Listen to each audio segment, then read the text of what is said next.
talk, didn't we? We thought like back to the kind of point of COVID that because people were in lockdown and can't travel, one, they've got more money to spend on new houses and that, but also you realise when you are locked down, if you're staying in a little apartment or that, it's quite, people are looking like they want to upgrade and get a bigger house or something with a pool or, more space for the kids and things like that. Yep. So we kind of thought, as you said, it was happening anyway, and COVID's just kind of accelerated it all. Yeah, any plans, it might have just brought them forward, right? Yeah. When you're stuck at home and you're looking at what you can do to the house and then, make rash decisions that we need a bigger house. Yeah. You've got the time to do that.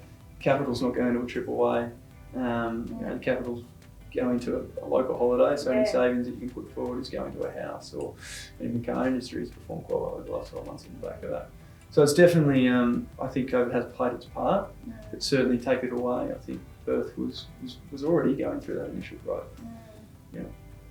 Yeah, and it's interesting for that. Again, I've got friends that are renting, and because rent is just getting pushed, higher and higher and higher, and the interest rates to buy are so low, it's costing them less in mortgage repayments than rent. So then you've got, as well as the rental shortage, all these first home buyers wanting to enter the market as well, because it's like a no-brainer. Yeah, it's an early sign of a strong market is first home buyer activity. And now it's significantly cheaper to buy than it is to rent. Yeah. So you've got a secure job, you've been able to save a deposit because you haven't spent your money over the last 12 months. People have got more money to pay. Exactly. Yeah. So now all of a sudden it's like, well, why are we going to pay $500, $600, $700 to rent when the mortgage repayments, Exactly. And it's just, that's where it becomes the tipping point. So all of a sudden you've got a top end of the market that's been really performing really for now 18 months. But what's creating this bubble is this bottom end that's starting to really build on itself. So across Perth, where we're starting to see growth across the greater region, where probably in the 12 months in the lead up to COVID, it was pocket specific, and where we were buying was very in city blue chip. Yeah, okay. Now it's certainly more broader, but again, when buying for investment purposes, still being very selective because you want to look at properties for the longer term, and I think basing those decisions on the data and long-term data is going to set clients up, because inevitably Perth will go through a growth phase across Perth. There certainly will be pockets that will outperform other pockets, and we've seen that in the likes of the Melbourne and Sydney market, where some suburbs went up 150%, others 75%. So there can be, although the Greater Sydney has gone up quite significantly, certainly been other pockets that have outperformed different suburbs. Crazy stuff.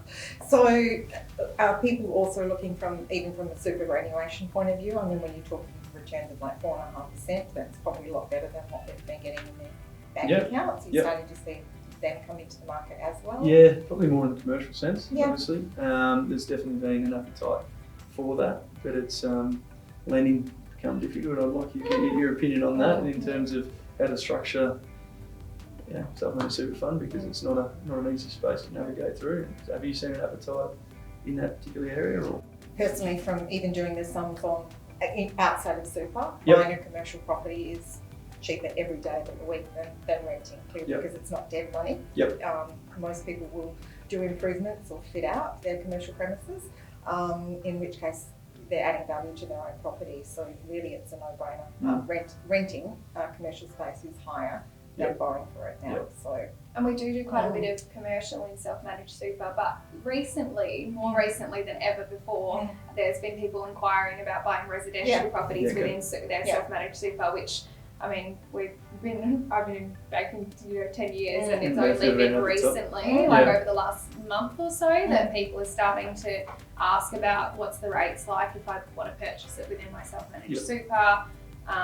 But obviously, as you said, it's a bit more, rates aren't as low as 2 years ago. There was definitely appetite, and we made a lot of purchase in residential space, self-managed super, 15, 16, when it was a little bit more competitive. Obviously, a lot happened. 17 was a big year in that space, but obviously, is the appetite from the banking point of view improving? Is there certainly more options for people, or what's the... No, a lot of, so a lot of like your major lenders won't touch it. There are then some smaller lenders that have like a niche product of self-managed super, but where you'll be looking at sort of interest rates of high ones. We're seeing rates as low as 1.89 now on home loans to mid 2s for investment. Your superannuation, you're going to be looking sort of mid 4s, high 4s. Mid 4s. It's still high 4s. Again, the strategy there, if it's residential, it's got to be extremely blue chip and mitigate all potential risk because it is in the super, right? But at 4.5%, and you're getting yields of 4.5%,